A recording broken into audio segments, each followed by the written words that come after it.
हाँ जी बच्चों, वेलकम वंस अगेन।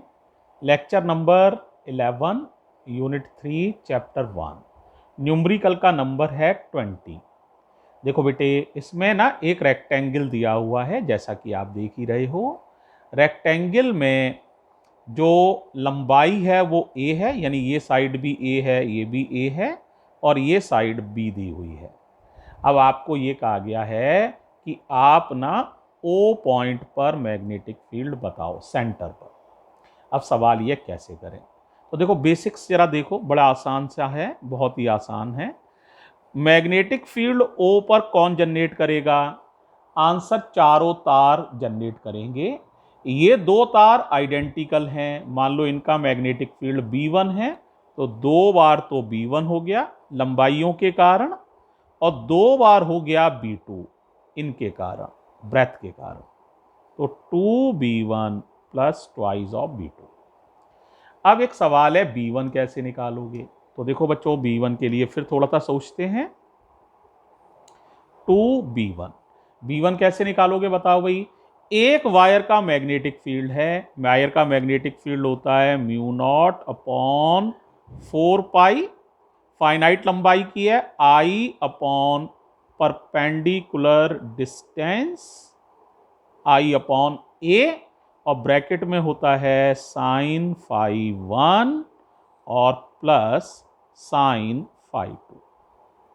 अब यहां कोई बच्चा ये कह सकता है, सर सबसे पहले तो परपेंडिकुलर डिस्टेंस बताइए, फिर ये बताइए ये एंगल फाई 1 और फाई 2 कहाँ हैं और कैसे निकालेंगे। तो देखो जरा चर्चा कर लेते हैं।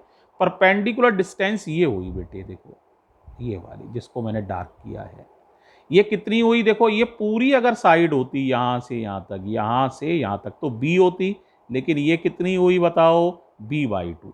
तो यहां पर परपेंडिकुलर डिस्टेंस हो जाएगी कितनी? b/2। अब कोई क्या फाई 1 फाई 2 बताओ, तो ये एंगल जो है ये है फाई 1 और ये एंगल जो है फाई 2। हालांकि फाई 1 और फाई 2 बराबर होंगे, है ना, जितना फाई 1 होगा उतना ही फाई 2 होगा। अब जरा बताओ ये साइड कितनी रह जाएगी? सही कह रहे हो, a/2, और ये साइड कितनी है? b/2। तो क्या तुम ये वाली साइड कैलकुलेट कर सकते हो? पाइथागोरस ही लगानी है यार। तो ये वाली साइड जिसका हम निकाल रहे हैं कितनी हो जाएगी? यहां निकाल दे रहा हूं किनारे पर, अंडर रूट इसका स्क्वायर, तो a² / 4 प्लस b²/4। 4 नीचे एलसीएम ले लोगे तो अंडर रूट उसका 2 निकल आएगा, ऊपर रह जाएगा a² प्लस b²। भाई ठीक है ना? तो क्या साइन फाई 1 या साइन फाई 2 अब आप लिख सकते हैं? साइन कैसे लिखोगे बताओ? Perpendicular upon hypotenuse. फाई 1 के सामने परपेंडिकुलर हो जाएगा a/2 और हाइपोटेन्यूज हो जाएगा ये वाली साइड, यानी ये इसको अभी निकाला था, ये निकाला था, under root a² plus b² upon 2। 2 से 2 कैंसिल, तो ये आ जाएगा कितना? a upon under root a² plus b²। तो देखो बच्चों, यहां तक की तो सारी उलझन हमने हटा ली है। अब आगे 2b2 लिखने की जरा तरफ देखो, इसमें भी जरा चेक करते हैं क्या करना पड़ सकता है। तो देखो बेटे, प्लस 2 तो ऐसे ही आ गया। अब चाहिए तुम्हें b2, चलो बोलो भाई b2 कैसे लिखोगे? Mu naught upon 4 pi I upon perpendicular distance sine phi 1 की जगह फाई 1 डैश, कुछ फाई 1 पहले मान चुके हो तो एंगल को कुछ अलग मानना पड़ेगा। अभी देखते हैं, एक से होंगे तो अलग बात है, नहीं तो अलग मान लो, साइन फाई 2 डैश। अब कोई बच्चा कहे सर फाई 1 डैश और फाई 2 डैश कहाँ है? एक तो ये बताइए और एक परपेंडिकुलर डिस्टेंस का मसला सॉल्व करिए। जरा देखो, जरा ये है वायर, देखो केयरफुली देखना। तो परपेंडिकुलर डिस्टेंस तो ये हो गई, देखो जरा कितनी हो गई ये बताओ जरा? a/2, ये पूरी लेते तो a होती यहां से यहां तक, लेकिन ये आधी है, तो ये हो जाएगी यहां से यहां तक a/2। कितनी हो जाएगी? a/2। ठीक है। φ1 डैश और φ2 डैश बराबर होंगे, जैसे ये हो गया φ1 डैश, ये हो गया φ2 डैश, बराबर होंगे। देखो दिख रहा है, ये φ1 डैश है, ये φ2 डैश है, जरा केयरफुली देख लो, दिख रहा है? ठीक है। अब बताओ भाई, φ1 डैश निकालोगे कैसे? साइन φ1 डैश निकाल पाओगे? बिल्कुल ऐसे ही करना है।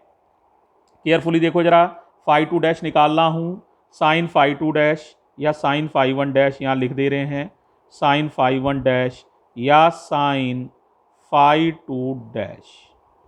परपेंडिकुलर अपॉन हाइपोटेन्यूज, परपेंडिकुलर ये वाली साइड हो गई, ये वाली यहां से यहां तक, तो ये हो गई b/2। हाइपोटेन्यूज अभी कैलकुलेट किया था, ये वाली साइड है, ये तो अभी कैलकुलेट की थी, याद करो कितनी की थी? ये की थी √a² प्लस b² अपॉन 2, तो √a² प्लस b² अपॉन 2, 2 से 2 कैंसिल, तो ये आ गया b upon √a² plus b²।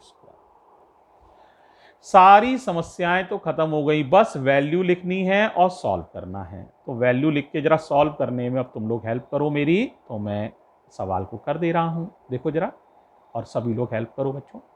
बोलो क्या आ जाएगा? b0 इक्वल्स टू, केयरफुली देखना, बोलो बेटा, 2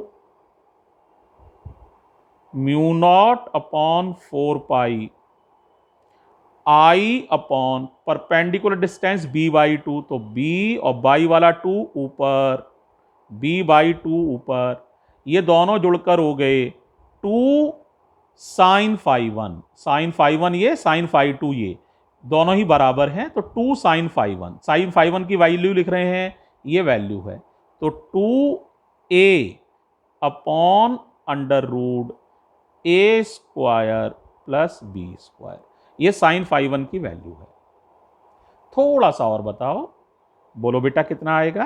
प्लस, बोलो भाई, 2 μ0 अपॉन 4 ओके है? आगे बताओ, बोलो बेटे, I upon perpendicular distance a/2 ऊपर, और 2 साइन φ1 डैश, साइन φ1 डैश और साइन φ2 डैश मिलकर 2 साइन φ1 डैश हो गए, और φ1 डैश ये है, तो 2b अपॉन √a²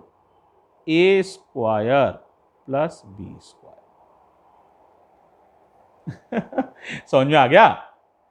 आसानी से खुद रख के देखना, तुम आसानी से रख लोगे, कोई दिक्कत नहीं है। इसको सॉल्व करते ही आंसर पर पहुंचने वाले हैं, केयरफुल हो जाओ। क्या कॉमन है बताओ जरा मुझे, सारे बच्चे, क्या कॉमन है? एक मिनट, ये पेज उड़ रहा है, जरा ये लगा दूं मैं। हाँ बोलो बेटा, क्या कॉमन है? तो ये हो जाएगा b0 इक्वल्स टू, देखो बेटे क्या कॉमन है बताओ भाई? μ0 upon 4 common, yes of course common. 2 2 जा 4 2 जा 8, 2 2 जा 4 2 जा 8 कॉमन, यस कॉमन है। और क्या कॉमन है? अपॉन √a²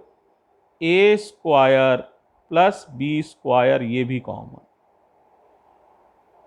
ये भी कॉमन, आई भी कॉमन, आई भी कॉमन। अब बताओ ब्रैकेट में बचा कितना?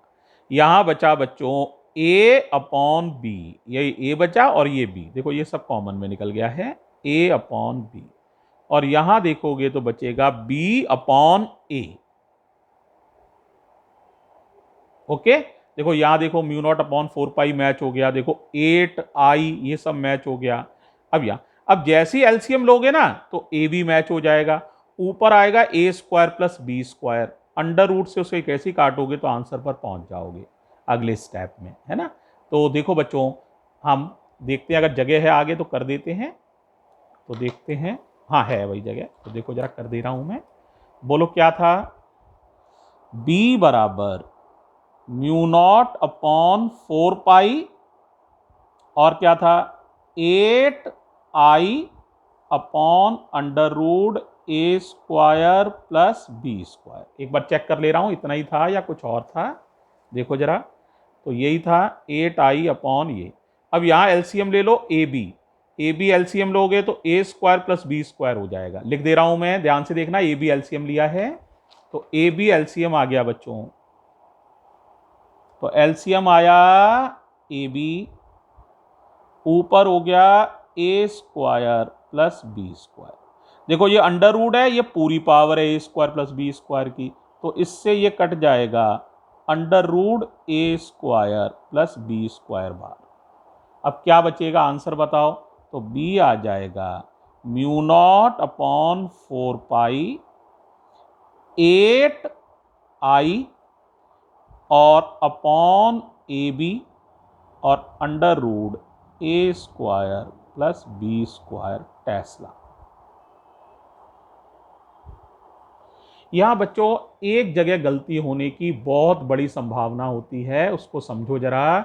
गलती होने की संभावना ये होती है, बच्चे जनरली इस एंगल को 45 समझ लेते हैं अपने आप ही, 45 45 45 45।